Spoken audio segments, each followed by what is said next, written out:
আগে ডান দিকে করলাম, তারপর আমরা বাঁ দিকে করলাম। এবার এই হাতে তীর ধরো, এই সরি ধনুক ধরো, আর এই হাতে তীর ধরো।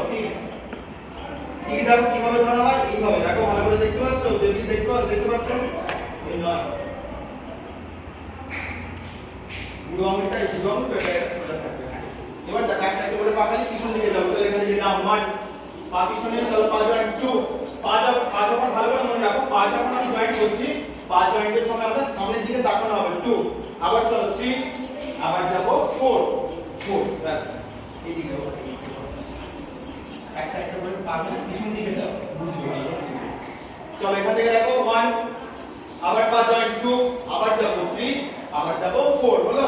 এবার এখান থেকে আবার কোমরে হাত, এখান থেকে ডিপিং করতে করতে আবার সামনে আসা হবে। চলো 1 2 3 4 5 6 হলো। এবার এখান থেকে ওই পায়ের ডিপিংটা চলবে, কিন্তু আমাদের হাত চেঞ্জ হবে, নিচে দুটো হবে, উপরে দুটো হবে। নিচে দুটো, চলো 1 2 বুকে আসা, 1 এ একটা হাত দাও, 1 এ একটা হাত দাও, 2 এ দ্বিতীয় হাত, আবার উপরে দুটো করব। চলো 1 2, তাহলে কি হলো 1 2 উপরে 3 4। চলো গানটা চালাবো। সেকেন্ড স্ট্যান্ডার্ডটা দেখো আগে। সেকেন্ড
দেখো পেটের সাইড থেকে, এখানে আমাদের পেট, তো পেটের সাইড থেকে হাত ঘুরিয়ে বুকে দেওয়া, বুকে দাও।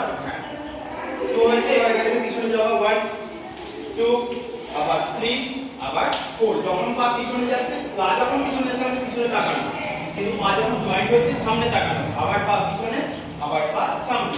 এবার এখান থেকে সামনে আসা 1 2 3 4 5, এবার এখান থেকে 1 2 3 4 3 4 আচ্ছা